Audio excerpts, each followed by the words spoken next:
নতুন বন্ধুদের ওয়েলকাম, পুরনো বন্ধুদের অসংখ্য ভালোবাসা দিয়ে শুরু করছি আজকের ভিডিও। আজকে শেয়ার করব একদম দোকানের মতো নরম সাদা চমচম মিষ্টি। খুবই সহজ বানানো। ভিডিওটা প্রথম থেকে শেষ পর্যন্ত বন্ধুরা তোমরা যদি একটু লক্ষ্য করো, পুরো ভিডিওটা দেখো, তাহলেই বুঝতে পারবে, দেখতে শিখে নিতে পারবে যে কীভাবে সাদা চমচম মিষ্টি তৈরি করতে হয় একদম দোকানের মতো। বাড়িতে থাকা কয়েকটা উপকরণ দিয়ে এই সাদা চমচম মিষ্টিটা একদম তৈরি করা যায়। রেসিপিটা শুরু করার আগে নতুন বন্ধুদের একটা ছোট্ট রিকোয়েস্ট, যদি আমার চ্যানেলে নতুন এসে থাকো চ্যানেলটাকে প্লিজ একটু সাবস্ক্রাইব করে দিও, আর পাশে থাকা বেল আইকনটাকে অল করে দিও, যাতে যখনই নতুন নতুন ভিডিও আমি আপলোড দেবো তোমাদের কাছে সরাসরি পৌঁছে যায়। তো দেখো, চমচম মিষ্টি বানানোর জন্য সবার আগে আমি কড়াইটা গরম করে নিয়ে তার মধ্যে দিচ্ছি 1 থেকে 2 চামচ ঘি। এবার দিয়ে দিব বেশ কিছুটা সুজিটা তোমরা যতখানি মিষ্টি বানাবে সেই উপরেই নেবে। তো এখানে আমি একটা বাটি মেজারমেন্ট হিসেবে নিয়েছি, সেই বাটির 1 বাটি দিয়ে দেবো সুজি, আর সেই সেম বাটিটারই কিন্তু দুধ আমি পরে দিয়ে দিচ্ছি। তবে সুজিটাকে প্রথমে হালকা করে ভেজে নিতে হবে, যাতে না পুড়ে যায় সেদিকে কিন্তু লক্ষ্য রাখবে। হিটটাকে মিডিয়াম টু লোয়ের মধ্যে রেখে সুজিটাকে হালকা করে ভেজে নিতে হবে, যাতে সুজির মধ্যে কাঁচা ভাবটা চলে যায়। ভাজা হয়ে গেলে দিয়ে দিব সেই বাটি, যেই বাটির 1 বাটি দিয়েছি সুজি, সেই সেম বাটি দিয়ে দেব 2 বাটি দুধ। ঠিক আছে, এই পরিমাণটা অবশ্যই মাথায় রাখবে আর এই পরিমাণটা নেওয়ার চেষ্টা করবে। তো দেখো বন্ধুরা, সুজিটা হালকা করে ভাজা হয়ে গিয়েছে। এবার এর মধ্যে দিয়ে দিচ্ছি সেই সেম বাটির 2 বাটি দুধটা নর্মাল দুধ, একবার জাল দিয়ে নিয়েছিলাম সেই দুধই এর মধ্যে ইউজ করব, কোনো ঘন দুধ দিব না। সুজিটার মধ্যে দুধটা দেওয়ার পরে হিটটাকে মিডিয়াম করে রেখে বেশ কিছুক্ষণ ধরে কিন্তু এভাবে নাড়িয়ে যেতে হবে, যাতে দলা না বেঁধে যায় সেদিকে কিন্তু লক্ষ্য রাখবে। দলা বেঁধে গেলে ভালো হবে না। তো কন্টিনিউয়াসলি এভাবে নাড়িয়ে যেতে হবে যতক্ষণ না পর্যন্ত একটা শক্ত ডো তৈরি হয়, ততক্ষণ পর্যন্ত নাড়িয়ে যেতে হবে। তো বেশ কিছুক্ষণ ধরে দেখো এভাবে আমি খুন্তির সাহায্যে নাড়িয়ে যাচ্ছি, আর তারপরে এক সময় এসে একদম দুধটা পুরো সুজিগুলো একদম দলা দলা বেঁধে গিয়েছে। এবার আমি হিটটাকে বন্ধ করে দেবো আর একটু বেশ কিছুক্ষণ ধরে এভাবে নাড়িয়ে যাব। যদি পারো তো এই সময় একটু 5 মিনিট ঢাকা দিয়ে রেখে দিতে পারো। ঢাকা দিয়ে রাখলে পারে সুজিটা একটু সেদ্ধ হয়ে যাবে, তো মিষ্টিটা আরও সফট হবে। তো সেই জন্য একটু 5 মিনিট ঢাকা দিয়ে রেখে দেবে। এবার একটা প্লেটের মধ্যে আমি ঢেলে নিচ্ছি আর হাত দেওয়ার মতো ঠান্ডা করে নিচ্ছি। প্লেটের মধ্যে ঢালার পরে হাত দিয়ে বেশ কিছুক্ষণ ধরে কিন্তু মেখে নিতে হবে, আর একদম সফট করে দিতে হবে। ঠিক আছে, যত সফট হবে চমচম মিষ্টিটা ততটাই সফট হবে আর খেতে ভালো লাগবে। তো সেই জন্য হাত দিয়ে বেশ খানিকক্ষণ ধরে ডেবে এইভাবে সুজিটাকে মেখে নিতে হবে। এই ছোটো ছোটো টিপসগুলো যদি ফলো করো, তাহলে বাড়িতেই দোকানের মতো সুস্বাদু দারুণ নরম তুলতুলে চমচম মিষ্টি কিন্তু তৈরি হয়ে যায়।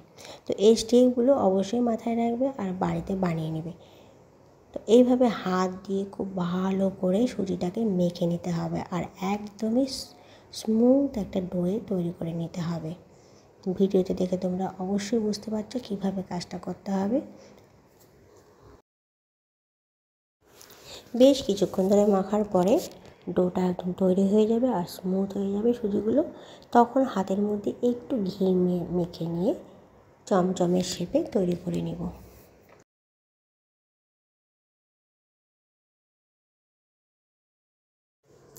প্রথমে একটু রাউন্ড করে নিব, তারপরে হাতের 2 তালুর মাঝখানে রেখে লম্বা আকারে চমচমের শেপে তৈরি করে নিব।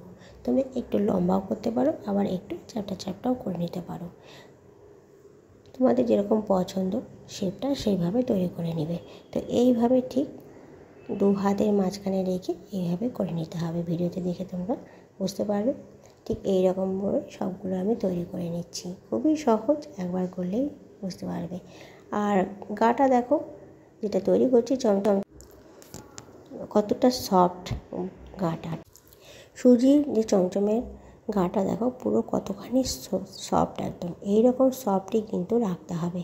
আর এইরকম সফট আনতে গেলে বেশ কিছুক্ষণ ধরে কিন্তু মাখতে হবে, তাহলে কিন্তু চমচম মিষ্টিটা খুব ভালোভাবে তৈরি হবে।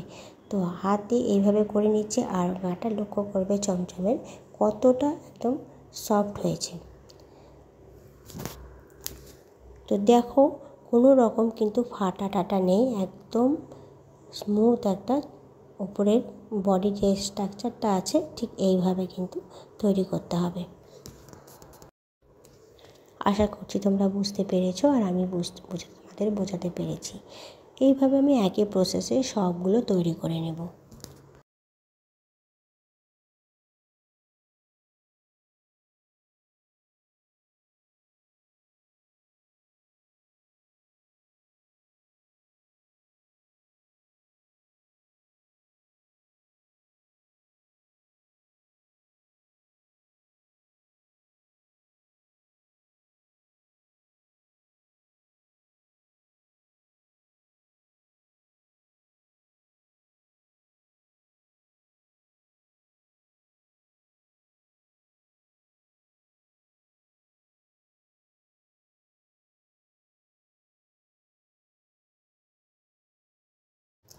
চমচম মিষ্টিগুলোকে চিনির সিরাপের মধ্যে ফোটাতে হবে। সেই জন্য একটা বাটির মধ্যে যতখানি জল নিব তার সেম আমি নিয়ে নিচ্ছি চিনি। তো 1 বাটি জল আর 1 বাটি চিনি দিয়ে হিটে বসিয়ে দিব আর ফুটিয়ে নিব। যতক্ষণ না চিনিটা গলে যায় ততক্ষণ পর্যন্ত ফুটিয়ে নিতে হবে, বেশিক্ষণ ফোটানোর কোনো দরকার নেই। চিনিটা গলা পর্যন্তই ফুটলেই যথেষ্ট। এবার রসের মধ্যে দিয়ে দিচ্ছি তৈরি চমচমগুলো। হিটটাকে যখন দিবে তখন হিটটাকে কিন্তু কমিয়ে দিবে, নাহলে পরে ফেটে যাবে। আর দেওয়া হয়ে গেলে হিটটাকে বাড়িয়ে দিবে আর 3 থেকে 4 মিনিট ফুটিয়ে নেবে। ঢাকা দিয়ে ফুটিয়ে নেবে, ঢাকা দিলে পরে আরও ভালো হয়। তো সেই জন্য ঢাকনা দিয়ে 3 থেকে 4 মিনিট ফুটিয়ে নিলে পরে চমচম মিষ্টি কিন্তু একদম তৈরি হয়ে যায়। 3-4 মিনিট ফোটানোর পরে হিটটাকে বন্ধ করে দিয়েছি আর একটু ঠান্ডা করে নিয়েছি। আর একটু গরম গরম থাকা অবস্থায় মাওয়ার মধ্যে এভাবে কোট করে নেব। এখানে আমি মাওয়া দিয়ে কোট করছি, তোমরা চাইলে পারে গুঁড়ো দুধ দিয়েও কিন্তু কোট করে নিতে পারো। সবগুলো আমি কোট করে নেব।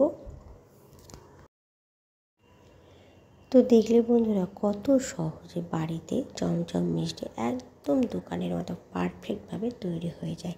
খুবই সহজ, অবশ্যই একবার তৈরি করবে আমার ভিডিওটা দেখে, আর আমাকে অবশ্যই জানাবে কমেন্ট বক্সে কেমন হয়েছে। ভিডিওটা ভালো লাগলে অবশ্যই একটা লাইক দিয়ে দিও। তোমাদের একটা লাইক আমাকে অনেকখানি অনুপ্রাণিত করে নতুন ভিডিও তৈরি করার জন্য। আমার পাশে থেকে ভিডিওটা এতক্ষণ দেখার জন্য আমার সমস্ত বন্ধুদের অসংখ্য ধন্যবাদ। ভালো থাকবে, সুস্থ থাকবে, ফিরে আসবো আবার নতুন ভিডিওতে।